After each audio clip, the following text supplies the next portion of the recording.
Two alien girls were banished to Earth as punishment, but found an unexpected destiny. Naira and Seelin, two young aliens from a society that forbids intense emotions, are exiled to Earth after defying the Council. Instead of landing in a city, they crash in an isolated scientific outpost in the Arctic, where scientists and military personnel work side by side. Initially cold and aloof, the two begin to realize that humans possess something their people have lost: the ability to create, to feel, and to love. Over time, Naira grows close to Ethan, an idealistic engineer, while Seelin bonds with Maya, a pragmatic captain, creating a cross-romance between the four. When the Council sends hunters to capture them, all four join forces to defend themselves. In the climax, the conflict is resolved on the ice under the Northern Lights, where emotion and technology intertwine. The eternal night of space seemed to swallow everything except the sleek, organic, black-lined craft that sliced through the void like a living blade. The vessel's curves pulsed faintly, emitting a cold violet glow, the last vestige of the civilization Naira and Seelin had left behind. Inside, the two aliens sat side by side, motionless, each a prisoner of her own thoughts. Their faces, smooth as ivory and etched with subtle bioluminescent fractals, reflected an ancient exhaustion. Naira kept her crystal eyes fixed on the immensity ahead, long fingers trembling above the console, while Seelin closed her eyes in search of balance. The silence between them was not coldness, but shock. Banished, exiled, torn from the Order of Calith, the order that had raised, fed, and shaped them since childhood. The Council had not merely declared them guilty, it had branded their ideas a living threat to the unity of the hive mind. Now stripped of status, family, and collective identity, they were only two bodies in a cocoon hurled into the unknown. Naira broke the silence first, her voice heavy with contained fury. "They erased our names from the archives, Seelin. To them, we're shadows, as if we never existed." Her crystal eyes pulsed, reflecting microstars across the panel. Seelin opened her eyes slowly and drew a deep breath, a human gesture she had learned from forbidden readings. "They couldn't destroy us any other way. They took everything so we'd die in oblivion, but we won't give them that satisfaction." The ship emitted a low sound, automatically adjusting its course and signaling entry into the solar system. A holographic projection revealed their destination: Earth, a blue and white world orbiting a medium-spectrum sun. A planet with a thick atmosphere, vast oceans, and fragmented societies. "Primitive," murmured Naira. "But resilient," Seelin replied. "Everything we've studied about them shows contradictions, wars and songs, violence and art, chaos and compassion. Maybe there's something there we can learn." Naira shot her a sharp look, but didn't answer. It was obvious both felt the weight of this leap. The hull shuddered as they entered Earth's gravitational field. Unlike the usual exile stories, where outcasts land in great cities, the Council had programmed a very specific destination, a frozen, deserted region at the edge of the planet, a point of maximum isolation to minimize the chance of immediate human contact.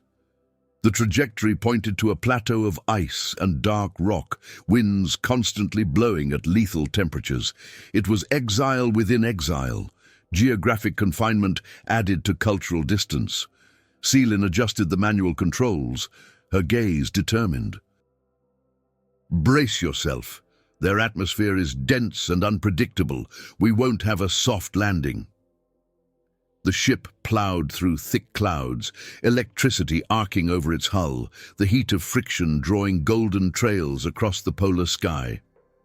For a moment, the two looked at each other, and in that look lived fear and promise. With a subterranean boom, the ship slammed into a frozen plain, carving a steaming fissure that released white vapor. Internal alarms howled, lights pulsed red. Naira and Seelin clung to their harnesses as the cabin spun, finally coming to rest at an angle. For several seconds, only the sound of cutting wind and the automatic system struggling to maintain heat. Seelin unlatched first, staggering to the panel to assess the damage.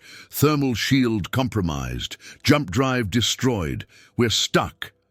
Naira closed her eyes, breathing deeply. Then this is it, our tomb or our rebirth. Outside, a curtain of fine snow danced in the icy air, reflecting the pale glow of polar lights. Despite the isolation, signs of human life were not far. An international research station a few kilometers away, climate sensors, and exploration drones at the perimeter. Although the Council had planned a discreet crash, the electromagnetic pulse from the impact had been detectable, a silent invitation to human curiosity. While Seelin checked the life support systems, Naira walked to the hatch and placed her hand on the biolock. Whatever it is, we have to go out. Our suits will adapt to the temperature. Seelin nodded, activating the command. The door opened with a metallic sigh, releasing a rush of freezing air that cut their sensitive skin like blades. They emerged from the ship as silver specters under the polar sky. Their living armor began secreting an iridescent thermal film. The wind roared, bringing with it the scent of frozen salt and ozone. In the distance, a human light blinked, perhaps a communication tower, perhaps an approaching vehicle. Naira lifted her face toward the frozen horizon, feeling for the first time a weight that was no longer collective but entirely her own, being alone in a world she didn't understand. Seelin, meanwhile, drew a deep breath of the cold air, sensing in it a texture she had never experienced. It wasn't just punishment. It was a brutal invitation to exist differently. Naira, Seelin said, her voice carrying something new, not fear, but expectation. They'll come. We know they will. Humans don't ignore signals like this. Naira crossed her arms, hugging herself against the cold. Let them come. We don't need them. We are Calith. Seelin turned to her, a faint smile on her pale lips. Maybe we don't. But maybe, just maybe, we'll find in them something we don't even know we're missing. The wind blew harder, raising whirls of snow around them. In the distance, an orange flare marked the liftoff of a human helicopter. Destiny had begun to unfold. There, in that extreme landscape, began the story that would transform punishment into a path and exile into discovery. Naira, with her hardened gaze and warrior spirit, and Seelin, with her open mind and curious soul, were about to encounter Earth's most paradoxical face. A planet capable of brutality and tenderness, of fear and courage. And without realizing it yet, every step on the ice brought them closer not only to the humans investigating the crash, but also to the unexpected destiny that would change their lives forever. Something their cold culture would never dare name: love. The orange light of the helicopter cut through the polar sky like a torch, its rotors whipping the icy air into concentric circles. Naira and Seelin stood side by side, their living armor reacting to the sonic pressure with a faint bluish shimmer. The snowstorm churned around them, at times hiding the silhouette of the ship and the aliens themselves, as if the planet were trying to protect or devour them. Gradually, the bright blades of the searchlights pierced the white veil, revealing the helicopter. Metallic, human, noisy, unlike anything on Xandar. Naira narrowed her crystal eyes, assessing the approach with a mix of disdain and caution. Seelin, however, felt a ripple of curiosity. The machine seemed fragile and powerful at the same time, driven not by organic harmony, but by a mechanical obstinacy that felt almost poetic. When the aircraft touched down, the wind became a whirlwind. Two doors opened, and out jumped human figures in white thermal suits, hoods, and dark goggles. They carried short rifles and a device emitting signals, perhaps measuring radiation, perhaps recording biosignatures. One of them, taller and with a commanding posture, raised an arm, signaling the others to hold back. This was Captain Maya Rios, head of the Arctic sector of Station Polaris, an international scientific outpost monitoring the climate, but also quietly maintaining contingency protocols for extraterrestrial contact. Beside her, clutching a tablet hardened against the cold, was Ethan Dourado, a Brazilian engineer specializing in extreme energy systems, sent there to adapt the base's reactors to new demands. The humans stopped a few meters from the aliens. Maya slowly lowered her rifle, tilting her head, trying to appear less threatening. The wind roared between them like an animal, carrying snatches of words away. Naira stayed rigid, arms crossed, her whole body in a defensive stance. Celine drew a deep breath and stepped forward, her voice resonating clear despite the gale. "We do not want hostility," she said, her words translated automatically by a small biotech disc attached to her throat. The sound was sweet but metallic, reverberating in the air. Ethan's eyes widened, startled by the linguistic perfection. Maya pressed her lips together, speaking briefly into her radio before stepping closer. You're from the ship?"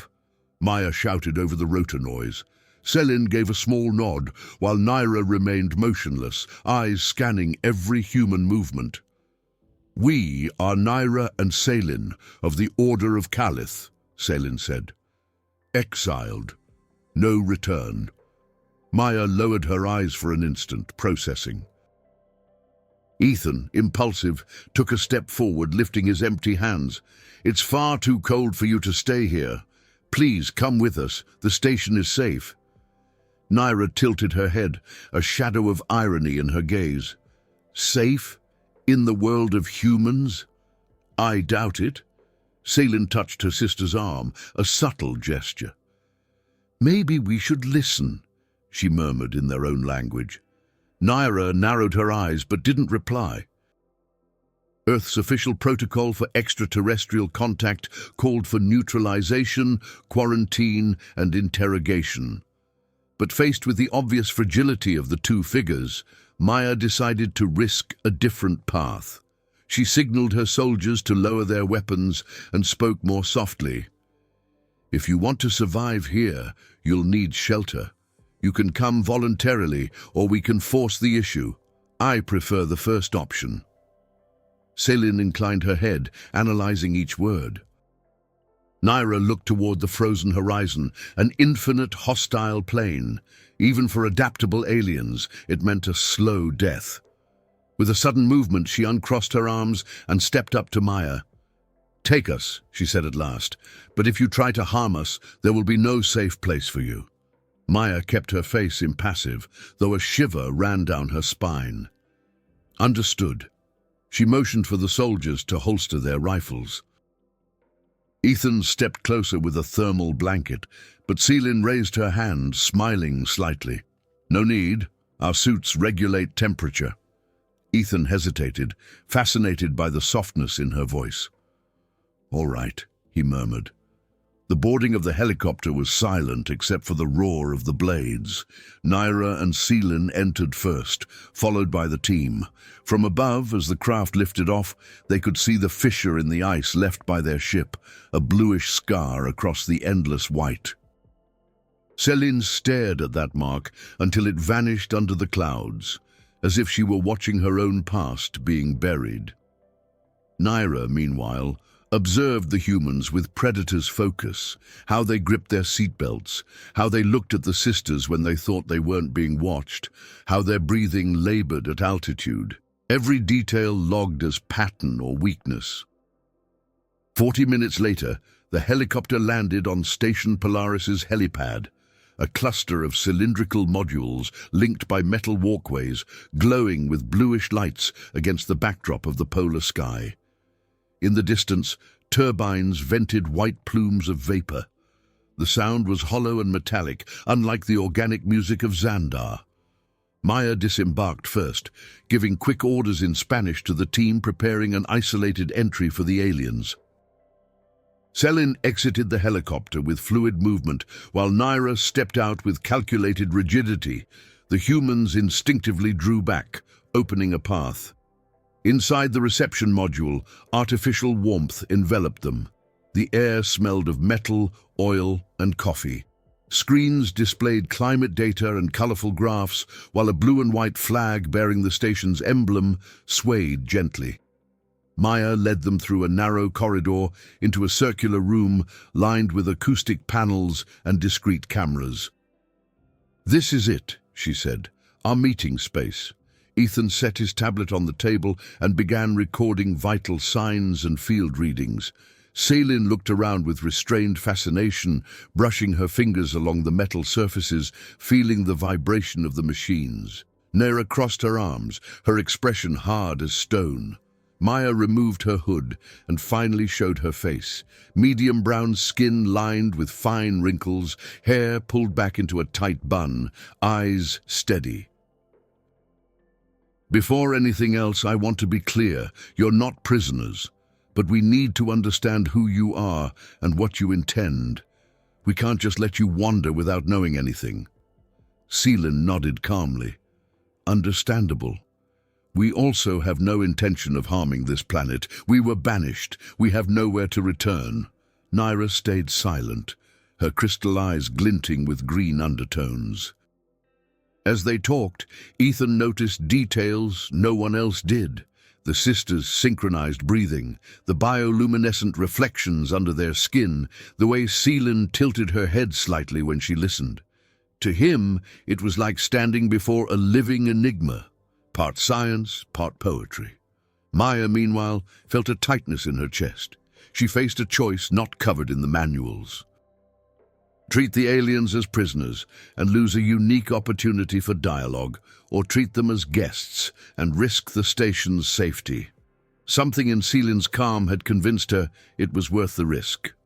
Naira finally spoke, her voice low but cutting. "If you intend to use us as test subjects, stop now. We won't tolerate it." Maya met her gaze. "No one here wants to harm you. We just need transparency." Selin lightly touched her sister's arm, as if to say, "Trust a little." Naira didn't answer, but eased her stance. The meeting ended with a provisional agreement. Naira and Selin would stay in an isolated module with controlled access while the station arranged to study them and simultaneously help them adapt. Maya would ensure they were treated with dignity. Ethan volunteered to conduct the technical tests under strict confidentiality. Selin agreed readily, seeing a chance to learn more about Earth. Naira merely nodded, though her eyes made it clear she trusted no one.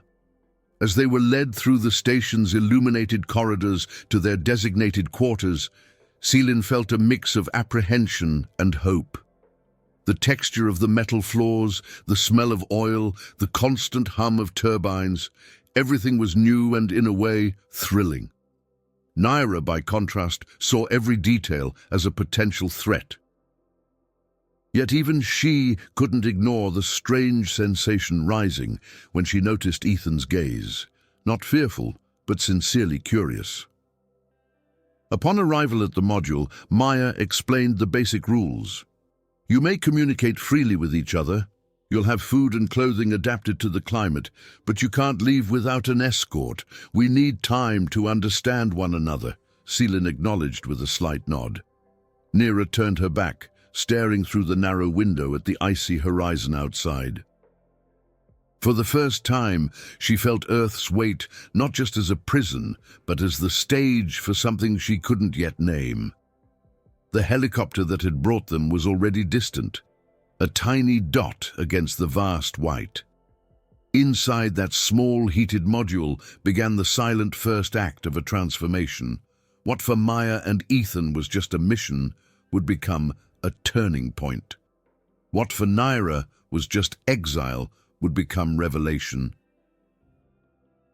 And for Seelin, who had always believed there was more beyond the Order, it was final proof that even the coldest destinies can hide embers waiting to be found. The module reserved for Naira and Seelin sat at the far end of Station Polaris, separated by a security corridor that overlooked the polar landscape. By day, the horizon was an endless white sheet. At night, the aurora painted the sky in greens and purples, reminiscent of Xandar's organic lights. The two aliens had been given narrow beds, adapted interactive panels, and human thermal clothing, but they preferred to remain in their living suits. In the first hours, the silence between them was thick. Seelin explored the room with curiosity, touching surfaces and testing sensors. Naira sat by the window, watching drones pass in the distance, her crystal eyes always alert. The next day, Maya and Ethan returned to start the adaptation process. They brought tablets with data, samples of Earth food, neutral uniforms, and a proposal. Gradually introduce the two into the station's daily life. Seelin agreed calmly, while Naira only lifted an eyebrow. "You want to domesticate us?" she asked with irony. Maya answered firmly, "We want to avoid conflict. You are not prisoners, but you need to understand our routine. We survive here as a team." Seelin touched her sister's arm, trying to convey patience. "Perhaps we should cooperate," she murmured in their native language. "The more we learn, the more freedom we'll have." Naira sighed, folding her arms. "Fine, but I don't trust them." The first meals were tense. Human food seemed too coarse for palates accustomed to Xandar's synthetic nutrition.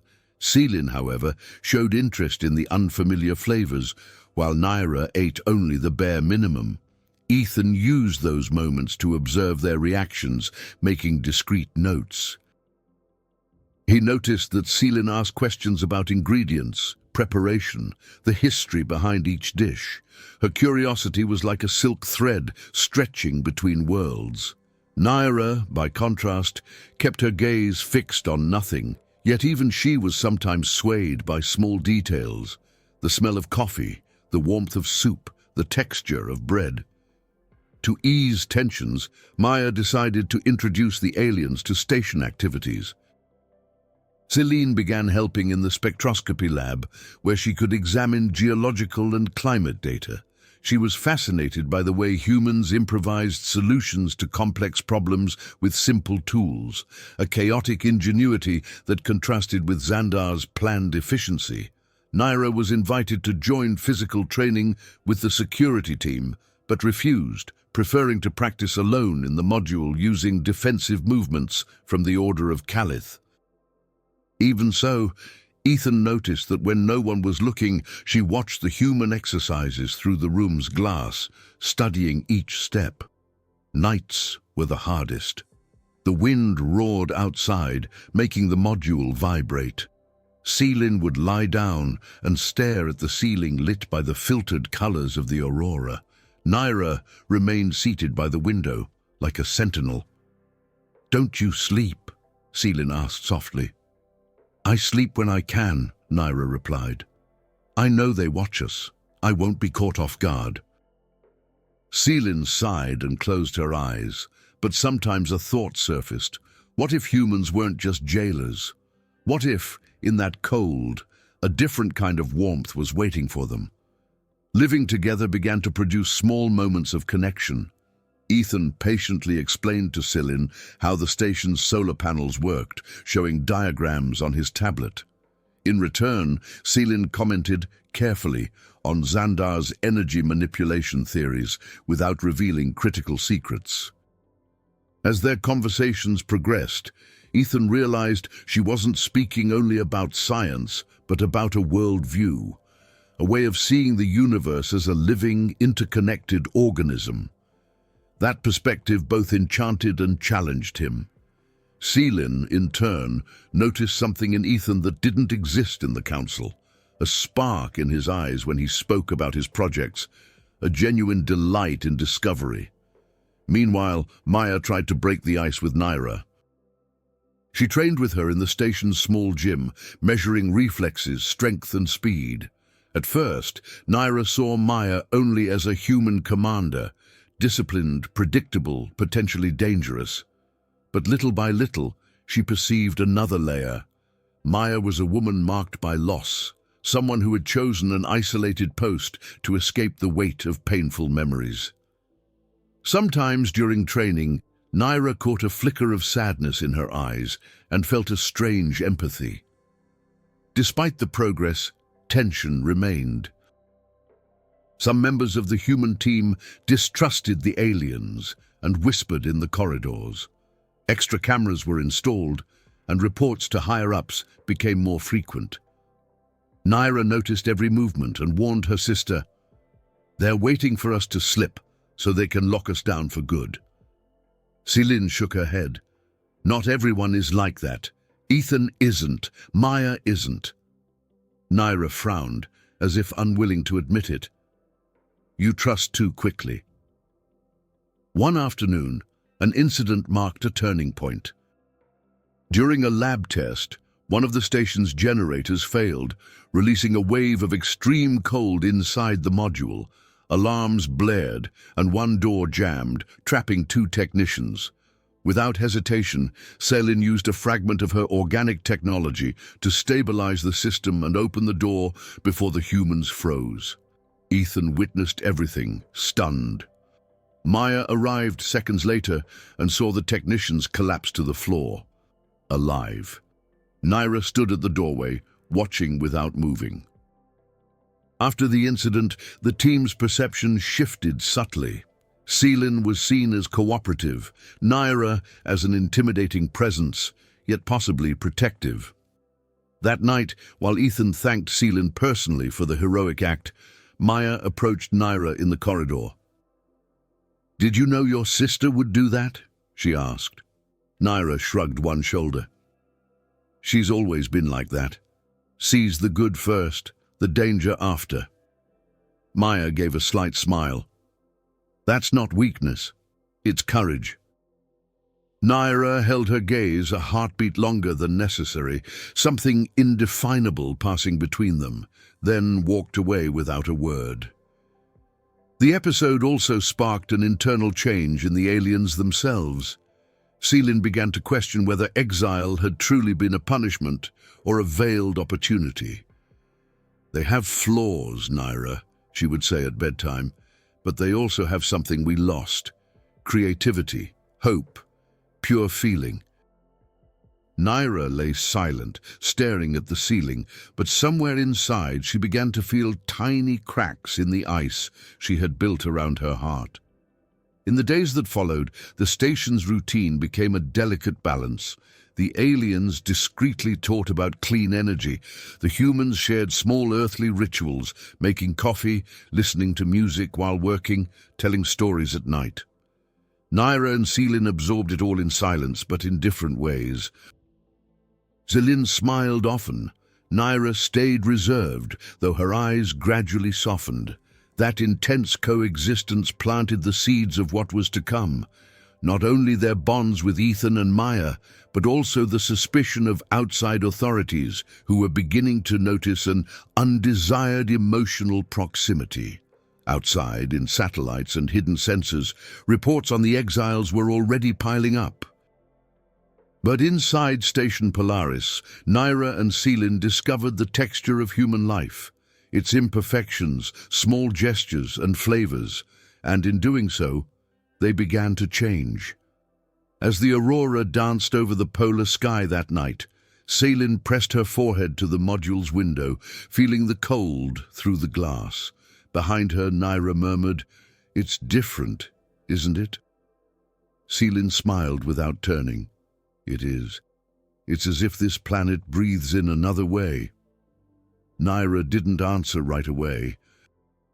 She looked at her sister's reflection in the glass, then at her own, and for the first time since the crash, she felt a spark of destiny.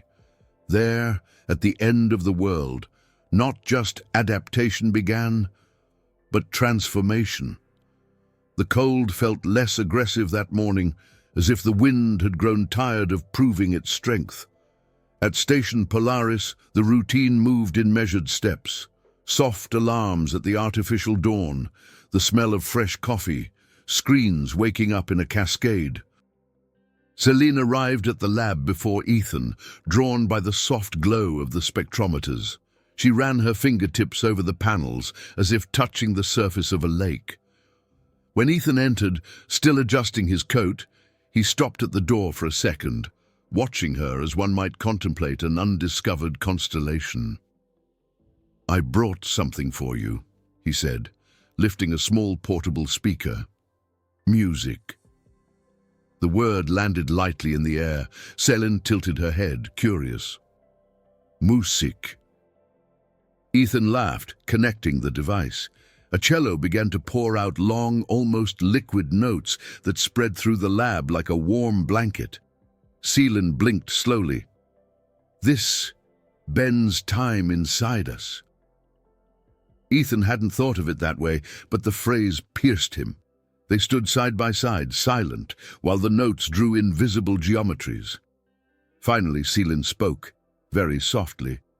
"On Xandar, harmony is utilitarian. Here it feels gratuitous, and because of that, precious." Ethan looked at her, and in that look a small crack opened, where a timid feeling slipped in. Naira, in the gym, measured distance with Maya as if measuring a battle line. Without words, they started the sequence. Steps, lunges, pivots, elbows in the air, breathing in cadence. Maya was precise, economical, Naira fluid, feline. The captain corrected Naira's posture in a spinning strike, touching her shoulder for an instant. It was minimal contact, but Naira felt an unexpected warmth rise along her collarbone. She grew irritated with herself and doubled her speed, making the treadmills groan. When they stopped, sweaty and out of breath, Maya offered a bottle of water. "You don't have to prove anything to me," she said. Naira wiped her face with the towel, eyes like pale blades. "We always have to." Maya held her gaze a moment longer than was professional. "I know." The days developed small rituals. Ethan began teaching Celine Portuguese words, not out of necessity, but for fun. Vento, luz, saudade. Celine repeated them, savoring the syllables as if tasting new fruit. In return, she taught Ethan concepts of Calith's ancient symbiotic engineering, though without revealing dangerous secrets.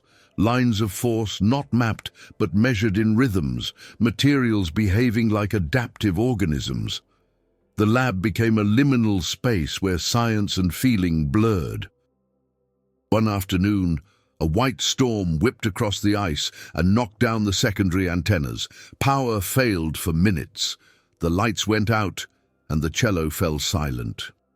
In the dark, Celine gripped Ethan's wrist to guide him to a manual console. He didn't ask why she chose his wrist instead of his hand. He simply felt the steady beat of another life pulsing against his own. When the power returned, they let go with the slightest delay, like waking from a dream. Nira and Maya, meanwhile, pushed the boundaries of what could be said between a commander and an exile. After training, they sat on the external walkway under a wind shelter, watching the aurora chew the sky in green ribbons. Maya spoke of the sister she had lost years earlier, of an avalanche that ignored perimeters. That was why she had accepted the post in the Arctic, distance as an imperfect medicine. Nira listened silently, jaw tight, but her hand squeezed the metal railing until her knuckles whitened. "On Calith," she said at last, "pain is dissolved in the collective. It belongs to no one. That makes it smaller, and also makes it eternal." Maya furrowed her brow, curious. "And now?" Naira considered the sky for a long time. "Now it belongs to me, and it hurts more."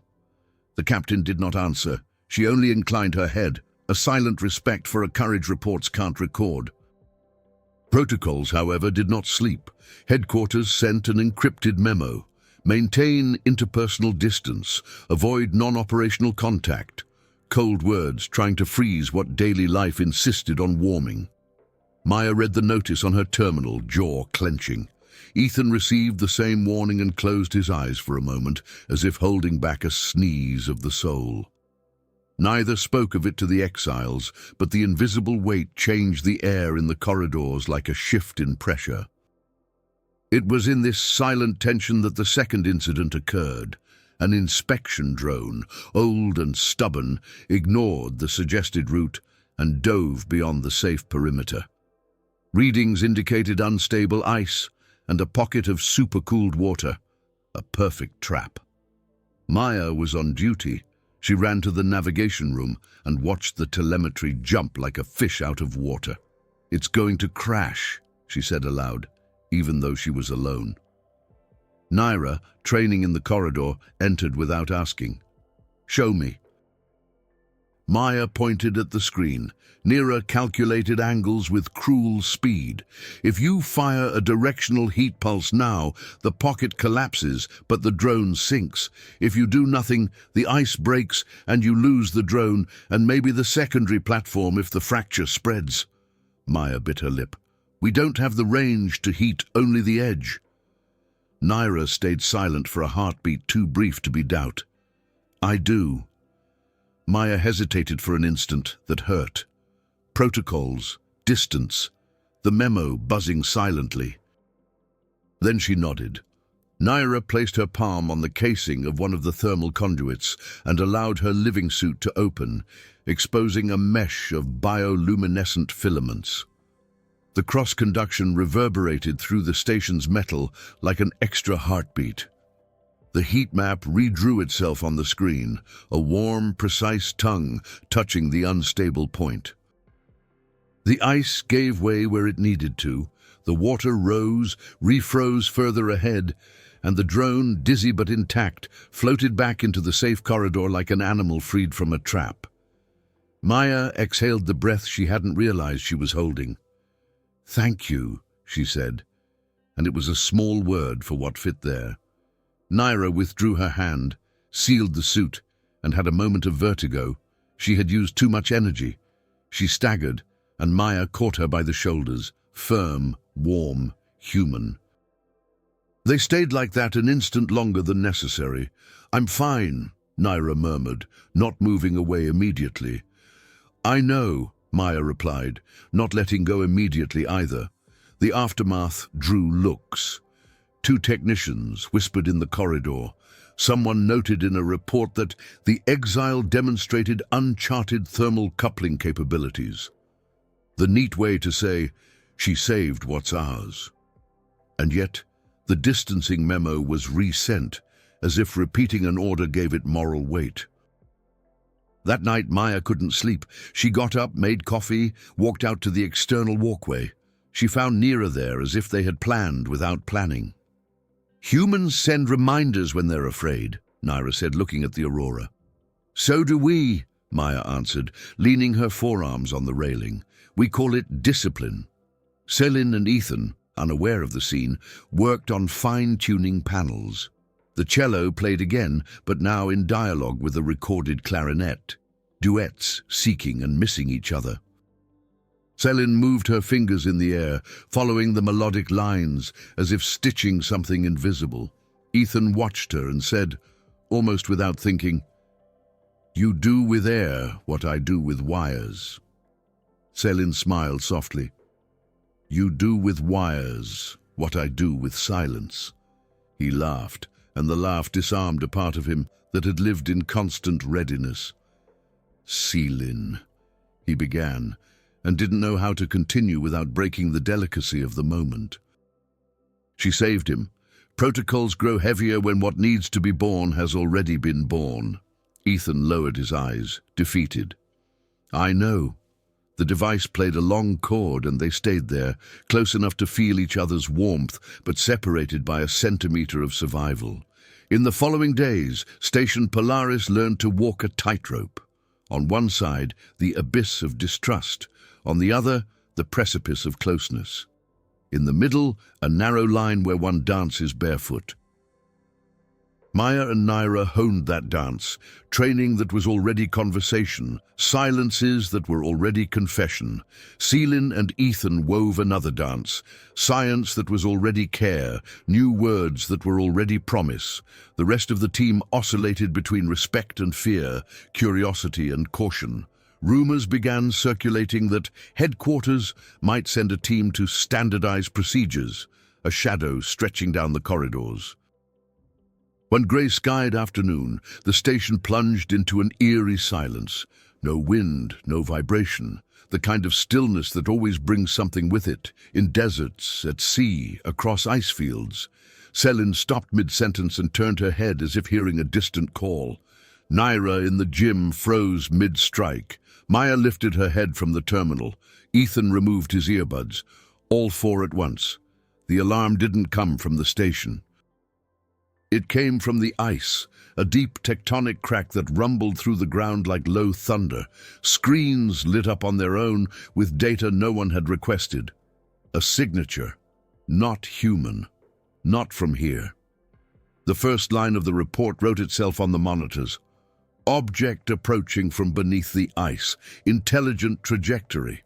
Maya and Naira looked at each other. Ethan and Celine did too.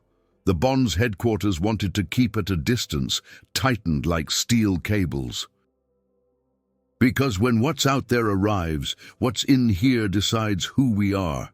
And there, in the instant the ice spoke, the thing growing between them stopped being a metaphor. It became an alliance. The deep crack rolled through the station like underground thunder, jarring walls, pipes and nerves. The cold, once solid, now felt liquid, vibrating beneath the metal floor. Emergency lights came on in discrete red, and the monitors displayed waves of irregular data. Maya ran to the command room, Naira right behind her, silent steps but fast.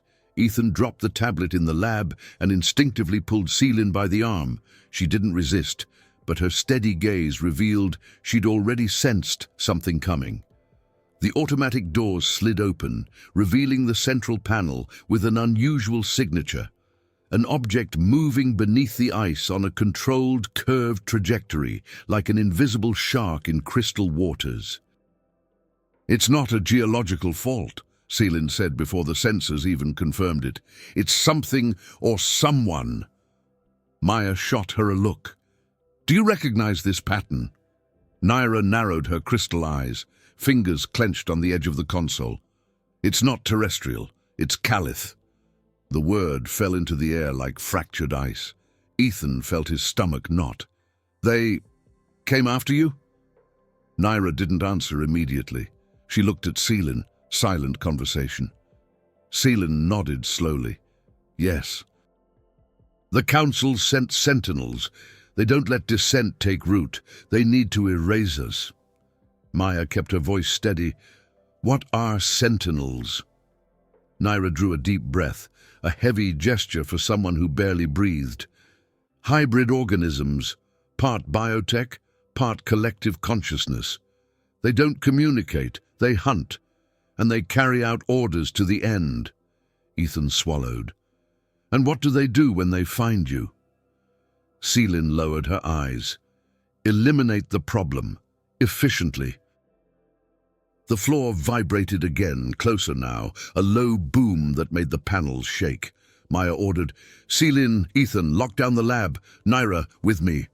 Ethan looked at Celine, hesitant. "Can you help with the lockdown?" She nodded, already keying commands into the terminal. Her fingers moved like water over the keys, typing faster than any human. The system resisted, then gave way.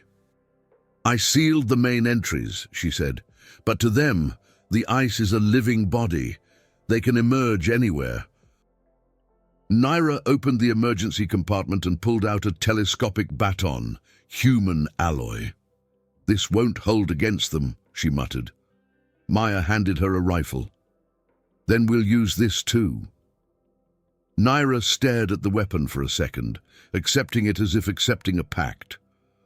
"I never thought I'd need something so primitive, but if it works..." In the lab, Celine and Ethan tracked the subglacial movement. The signature multiplied. It wasn't one, but three. They split the body, Seelin explained quietly. 3 segments, 3 attacks, then they rejoin, Ethan typed feverishly. Maybe we can isolate heat, confuse them. Seelin looked at him, hope glinting in her eyes. You think like us, but with human improvisation. That may be what saves us. A metallic crash shook the side of the module. Ice shards exploded down the corridor. Maya and Naira sprinted, positioning themselves between the breach and the station's core. The air grew heavy, smelling of ozone and salt water. A translucent tentacle, armored in hexagonal plates, thrust through the opening and anchored to the floor, making way for the body behind it. Nira fired first, the human rifle spitting blue light. The plates flared, absorbing part of the impact, but shattered along the edges.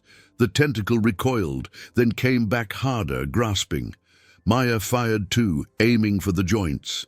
"Celine!" she shouted over the radio. "I need a weak point."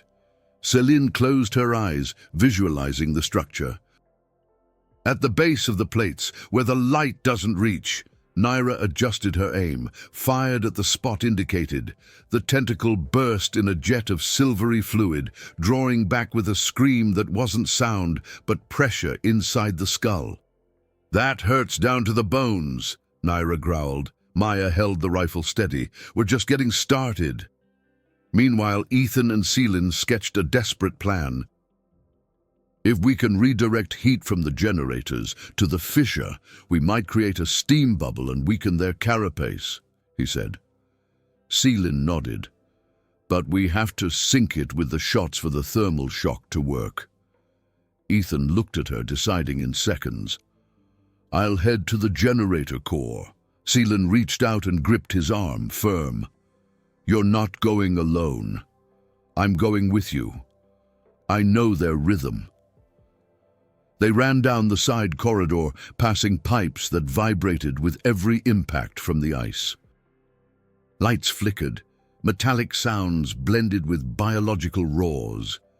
At the generator core, Ethan punched in emergency codes, while Seelin plugged biotechnological filaments into the panel, creating an improvised bridge between human and alien systems.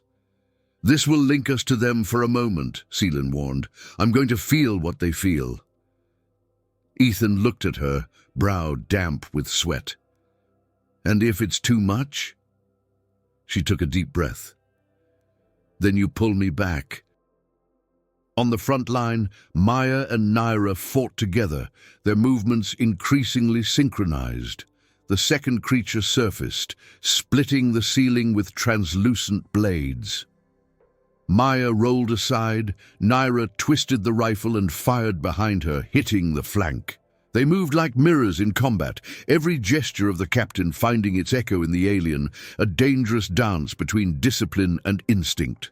Suddenly the lights shifted color, Ethan's signal. "Now!" Seelin cried over the radio, her voice reverberating with strange overtones. Maya and Naira fired in unison, targeting the creature's joints. In the core, Ethan unleashed the thermal pulse, and Seelin channeled her energy, turning heat into vibration. The ice erupted in columns of steam, drenching the sentinels in scalding mist. Their hexagonal plates contracted, cracking. Maya saw the opening. Naira fired again, and one of the creatures collapsed, breaking into fragments that dissolved like dark snow. But the effort exacted a price. Seelin dropped to her knees in the core, her eyes glowing in erratic patterns. Ethan fell beside her, gripping her shoulders. "Seelin, come back!" She opened her eyes with effort, voice low. They know we're not theirs anymore." And she blacked out. Ethan laid her down gently, hooking up improvised sensors. The readout was weak, but there. "Stay with me," he murmured. In the corridor, Maya helped Naira reload, hands shaking. "We've got 2 more, the captain said. Naira looked at her, features hardened, but eyes burning. "Then we fight for her." She didn't explain, but Maya understood. The silence that followed felt like the pause between heartbeats. Outside, under the ice, the other two sentinels recalculated routes, preparing a second strike. Inside the station, 4 lives were trapped in the same fate. 2 exiles who learned to feel, 2 humans who learned to risk. Punishment had become battle. Battle was becoming a pact. Naira pressed her forehead to Maya's for an instant, a Caliph gesture to seal alliances. If we die here, we die as free. Maya gripped the rifle, answering in the same tone. If we live together. And in the generator core, Ethan clasped Seelin's hand, trying to convey through warmth what words couldn't. You are not alone. In that moment, Earth, so cold, became the only place in the universe they wanted to be. Because even on the edge of the abyss, they had found an unexpected destiny. The silence that settled over the station felt like an animal crouched in the dark, breathing low, waiting to pounce. Station Polaris trembled in faint waves, as if the metal still remembered the recent impact. On the central panel, 2 pale points slithered under the frozen crust, testing resistance, searching for new entries. Maya and Nira moved side by side down the main corridor, stepping on shadows as if they were invisible ice plates. Their breathing inside the helmets sounded like a distant sea. They'll try to split our attention, Naira said, her voice low and clear over the radio. One pushes, the other cuts. Maya nodded. Then we force them through the same choke point. In the energy core, Ethan tightened the strap of the improvised sensor on Seelin's wrist. The bioluminescent patterns under her skin flickered back slowly, like stubborn fireflies. Hey, he whispered, don't disappear. Seelin opened her eyes slowly, clouded with pain but lucid. I felt the swarm, she murmured. A chorus of voiceless voices. They don't question anything, Ethan. They just obey. He squeezed her hand harder. Then we'll disobey them, together. The first strike came from below, at the blind angle of the storage module. The floor bulged and cracked like thin crust over hot water. Translucent plates shattered upward, and a slender body emerged, glowing sickly blue. Maya fired first, aiming for the lower joints. Nira rolled to the flank, spun the rifle, and landed 3 shots in sequence at the same point. The corridor's metal replied with a moan that sounded almost like a voice. The sentinel recoiled a step, like a snake hit, then lunged forward with doubled fury, its spiked tentacles multiplying like glass fingers. Now left, Naira shouted, and as if her voice were a choreographer's cue, Maya cut left, firing in a cross pattern. The main tentacle split into fringe and spattered the air with silvery fluid that hissed like salt on a hot plate when it hit the floor. The odor of ozone and brine filled the corridor. "Celine!" Maya called over the radio. "I need a break in the field. Anything to make them falter for a second." In the core, Celine closed her eyes, breathed, and plunged the filaments back into the panel. "I can create dissonance," she said. "Noise inside the collective pattern. But it'll pass through me." Ethan opened his mouth to protest, then closed it. "I'll hold you," Celine sang. It wasn't a human song, nor beautiful in the earthly sense. It was a throat-modulated vibration, an impossible sequence of intervals that scraped the bones of the inner ear. The entire building trembled in displaced harmony. On the monitors, the sentinel's signatures flickered, as if blinking. "Now!" Celine shouted. Naira leapt forward, closing the distance, shoved the rifle barrel into the halo of plates, and fired a short, hot burst. The sentinel's core opened like ripe fruit cut at the seam. The creature shuddered and collapsed, its tentacles wilting, melting into a dark sludge that cooled like bad glass. 1, Maya counted, cold and focused, but her heart was pounding in her neck. The second came through the ceiling, not breaking it but thinning the metal with waves of vibration until its blade body slipped through as if through water, the room filled with luminous dust. "Cover!" Maya yanked Naira, and they dove under the side beam. The sentinel descended silently, twisting like solid smoke, sweeping the corridor with a translucent scythe. Where it passed, the wall paint began to bubble. "It's the cutting segment," Naira said through clenched teeth. "If it hits us at the right angle, we're split in two." Ethan adjusted the controls. "I've got heat for one more pulse," he said, "but the system will burn." Seelin, still humming low, diverted one filament and set 2 fingers on the back of Ethan's hand. "Burn what needs to burn." He looked at her. "And you?" She smiled in a way that was the answer. "I'm the part that doesn't burn." In the corridor, Maya made the decision that separates a posthumous report from a victory report. "Bring it to me," she told Naira. "I'll pin it." Naira didn't have to ask what she meant. The exile jumped from cover and began walking backward, baiting the sentinel with low-energy shots, not to injure, but to lure. The blade body vibrated, recognized the challenge, and hurled itself toward her like a fish to the wrong glint. Maya waited for the exact point. 2 steps, 1 breath, half a heartbeat, then raised the magnetic anchor launcher they used in storms, aimed at the still intact plates, and fired. The smart harpoon felt the denser band and locked in. The cable snapped taut, the magnet hissed, and for a second as big as a world, the sentinel was pinned. "Ethan!" the captain shouted. "Pulse! Now!" In the core, Ethan slammed the red button that wasn't supposed to exist. The generator roared in anger, lights flickered, the floor complained. Seelin channeled the dissonance and bent the thermal pulse into a narrow band, like an invisible blade of heat. The jet crossed corridors, turned corners, found the sentinel pinned to the cable, and the shock happened. Plates retracted in the reflex of self-preservation. Neera saw the soft vibrogel heart exposed by half a handspan. She fired without breathing. 3 shots, 1 heart.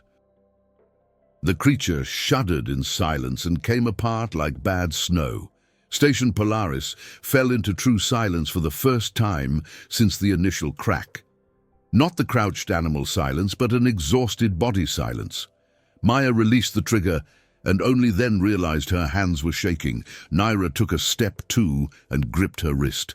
"Steady," she said, order and care in the same sound. Maya nodded, eyes bright with adrenaline and something else she wouldn't name here. "You did it," Ethan said over the radio, his voice breaking between laughter and tears. "You did it." In the core, Seelin unplugged the filaments and slumped into a sitting position, breathing like someone learning how. Ethan held her by the shoulder, and for a second the whole world fit inside that contact. "I felt you fall," he said. "And I felt you hold me," she rasped. "That's how you beat swarms." Maya triggered the emergency ventilation. Air rushed through the station, carrying away the smells of ozone, hot metal, and burned fear. Technicians appeared in the corridors, eyes wide, some spontaneous applause, restrained hugs. The news spread through terminals in dry phrases. Threat neutralized, structural integrity preserved, no human casualties. There would be reports, questions, committees, warnings, but for a few minutes, no one wrote anything. They just breathed together. What remained of the Sentinels was packed into containment boxes that had never been used for real. The polar afternoon light came in oblique through the gaps, painting the floor in pale gold stripes. Naira and Maya crossed the external walkway slowly, without words. They stopped at the same railing where so many conversations had hidden from the wind. The aurora wasn't yet dancing, but the sky held green promises. "You threw yourself in front for me," Maya said simply.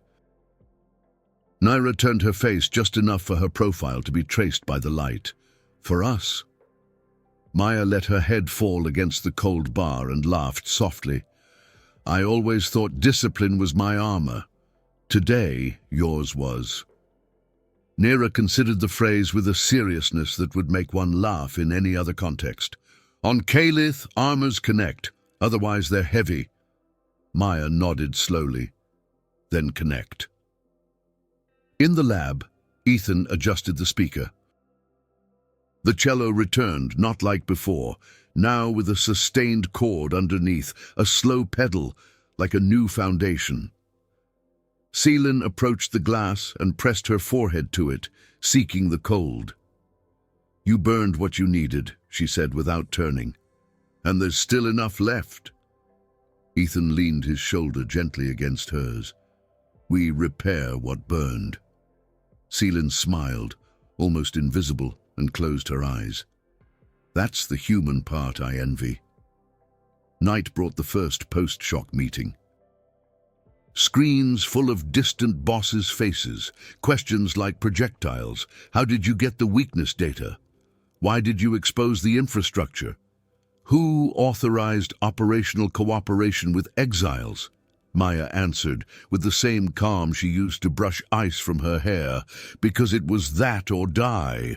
Silence on the other end, then veiled threats of standardizing procedures and temporary transfers for evaluation. Maya thanked them for their concern, cut the connection, and before anyone could see, let her shoulders drop. Later in the kitchen, 4 steaming mugs, coffee for Maya, strong tea for Ethan, a mineral infusion adapted for Naira and Celine. They sat in a circle, like rehearsing an ancient campfire in a white room. For a while, no one spoke. The heater's hum replaced any speech. Until Celine said, with the voice of someone whole again, "The hive felt we lost the fear." Naira added flatly, "And that scares them." Maya looked at the two. "Will they come back?" Celine nodded. "Maybe not with sentinels, with something that speaks." Ethan leaned his elbows on the table. "Then we'll speak louder." It wasn't bravado. It was the realization that by surviving together, they had invented a language that didn't exist. Half discipline, half improvisation, half technology, half song, half earth, half Xandar. Punishment had lost its name. Destiny was simply what made sense to stay. Before sleeping, Maya walked Naira back to their module. At the door, she hesitated a second, not sure whether to say goodnight or stay. Naira resolved it by pressing her forehead to hers, the old Kalith greeting that by now was something else. "Tomorrow we train," she murmured. "Tomorrow we live," Maya corrected, smiling with her eyes. "And train if we have time." Naira smiled back, brief and rare. In the core, Ethan turned off the lights one by one and watched Celine drift into sleep with light steps. When she finally surrendered to her body, the speaker still held the low pedal, as if keeping the place of a voice. Ethan shut it off, but the cord remained inside. "I'm the part that doesn't burn," he repeated quietly, tasting the promise on his tongue. Outside, the ice groaned, but it was an old sound now, without threat. The aurora began a shy rehearsal on the horizon, a thin green ribbon rising. Station Polaris, which that morning had been siege and trench, was now an improvised home. And though no one said it out loud, they all knew. Whatever came from the sky or beneath the ice would no longer find 4 separate people. It would find a group that, without ceremony, had chosen to be family. Months had passed since the night the Sentinels broke the ice and turned Station Polaris into a battlefield. The snow around the base still held traces of the fight, frozen fissures, blue scars on the white, antennas reinforced with hybrid alloys. But inside, something had changed profoundly. It was no longer an isolated scientific facility. It had become a living laboratory for the coexistence of 2 worlds. The routine now carried more voices, more restrained laughter, more music slipping through the corridors. Where there had once been protocols, there were now new rules written by many hands, each one testing a fragment of the future. Naira and Maya met every morning in the gym, not to train as rivals or as commander and exile anymore, but as partners. Their movements aligned effortlessly, a kind of choreography that blended discipline and improvisation. Naira had learned to breathe deeper, to measure strength not only to strike, but to protect. Maya, in turn, learned to see past the alien's military bearing. She now understood the subtle irony in Naira's short phrases, the glint of humor in her crystal eyes, the vulnerability hidden beneath layers of steel. With each session, they traded fewer words and more glances. In each break, a discreet touch on the shoulder, a rare smile, a shared coffee. What had been distance at the start had become convergence. Celine and Ethan had turned the lab into an improvised sanctuary. The tables were now covered with prototypes mixing Calith technology and terrestrial engineering. Self-healing energy cells, sensors that read emotional fields, air filters that modulated sound frequency to reduce stress. The speaker that once played cello now alternated between the sounds of polar winds and recordings of their own voices, trading words in each other's languages. Celine no longer walked the station as a guest, but as a builder. Ethan no longer looked at her as an object of study, but as a co-author of something new. Instead of the engineer and the exile, they were two minds from different planets reinventing what collaboration could mean. The Calith Council, silent since the failed attack, had retreated into its own pride. It sent no more sentinels, no messages, as if failure had cracked its authority. But signals intercepted by satellites showed an internal debate, what to do with two dissidents who had become a symbol, not of threat, but of convergence. The absence of direct reprisal made room for something unexpected. For the first time in decades, humans and Calith began exchanging small technical data formally. What had once been a crime for Naira and Celine now became a bridge between two worlds. Station Polaris gained a new module built from hybrid alloys, raised at the spot where the alien ship had fallen. They called it the Aurora Core. There, humans and Calith exiles created clean energy projects together, interstellar communication systems, and cultural exchange protocols. Maya took over security coordination, now more as a guardian of the process than a jailer. Ethan led applied engineering with Celine at his side, not behind him. Naira, who had never wanted projects, became the informal instructor for defense shifts and physical readiness, teaching humans concentration and movement techniques never before seen outside the Order. Daily life acquired a new texture. Arctic spiced coffee mingled with mineral infusions from Xandar. In the mess hall, it was common to hear a human song, followed by a Calith harmonic pattern, as if one planet echoed the other. On Aurora nights, Naira and Maya strolled unhurried along the external walkway, talking about small things, childhood stories, dreams, fears. Maya shared memories of her lost sister. Naira recounted fragments of life in the hive that now felt far away. In the lab, Celine and Ethan tested resonance fields that responded not only to temperature and pressure, but to emotional states, sensors that could hear when a room was tipping toward panic or hope. These were projects with civilizational potential, but there they were simply extensions of conversations and mutual discoveries. International media had begun to speculate about the Arctic aliens and secret cooperation. Maya and Naira quietly watched a few broadcasts, laughing at the exaggerated UFO animations. Celine said it was the first time human ignorance amuses me. Ethan replied, "This is only the beginning. Give it 100 years and they'll tell a much more heroic version." The four of them knew that, even if the spotlight came, what mattered was the daily rhythm, building together, surviving together, learning together. One morning, Seelin received an unexpected signal in one of the prototypes. Not a message from the Council, but an echo from much farther away, perhaps Calith dissidents inspired by her escape. It was a pattern of light that said, in essence, "You are not alone." Seelin showed Ethan, who stayed silent for a long time before speaking, "If this is the start of something bigger, you'll be the founders." Seelin answered only with a calm look. "Not founder, bridge." That same week, Maya and Naira were invited to speak on a closed transmission to commanders of other polar bases. Afterward, Maya shut down the terminal and turned to Naira. "I never thought I'd be introducing you as a defense partner instead of a monitored element." Naira smiled to one side.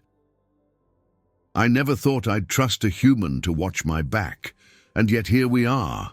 They stood in silence for a moment, and then Maya pressed her forehead to Naira's, an old gesture now transformed into their own shared language. "If we call it home, it's not because we have walls," Naira murmured. "It's because we have someone who stays when the walls fall," Maya finished. "Time in the Arctic isn't measured in months or seasons, but in layers of ice and auroras." 1 year after the crash, Station Polaris felt like something else entirely, a hybrid body pulsing in the ice, a historic milestone without flags. Naira and Seelin were no longer the exiles. They were consultants, creators, guardians, friends, lovers. Maya and Ethan were no longer just humans in the Arctic. They were living bridges to something greater than any protocol. On a clear afternoon, the four of them hiked together to a ledge of black rock, a kilometer from the base. There the wind blew cleaner, and the horizon looked like a solid sea. They sat side by side, thermal gear contrasting with the endless white. Seelin closed her eyes and felt the texture of cold on her face. Ethan slipped an arm around her shoulders without ceremony. Maya leaned against Naira, who covered Maya's hands with her own. There was no prepared speech, no pose, only a shared silence. "When I got here," Naira said at last, "I thought this planet was our prison." Maya smiled. "When you got here, I thought you were my prisoner." Naira tilted her head slightly, crystal eyes fixed on the horizon. "And now we are?" Seelin answered, opening a smile that looked like an aurora. "Now we are something that didn't exist before." The sun touched the edge of the horizon, spreading a golden light across the ice, and in that glow there was something no technology could replicate. Proof that even on a cold, chaotic planet, two worlds could meet and create something new. It was what the old market vendor in the earlier story would have called love. But here it wasn't just romance, it was unexpected destiny, friendship, partnership, reinvention, freedom. As the light faded, the four lingered there without hurry. The wind blew softer, as if in approval. Seelin thought of the distant voices she'd captured in the prototype. Naira thought of the council now hesitating. Ethan thought of the day a cello had started it all.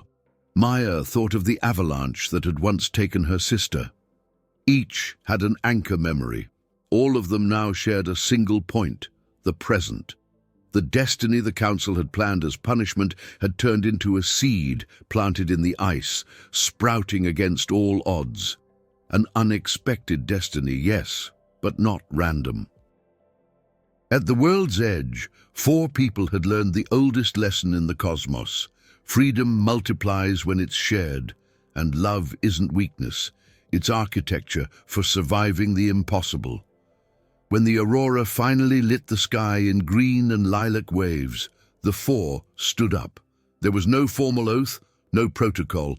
They simply walked back to Station Polaris together, knowing that from then on any official account would speak of technology and cooperation.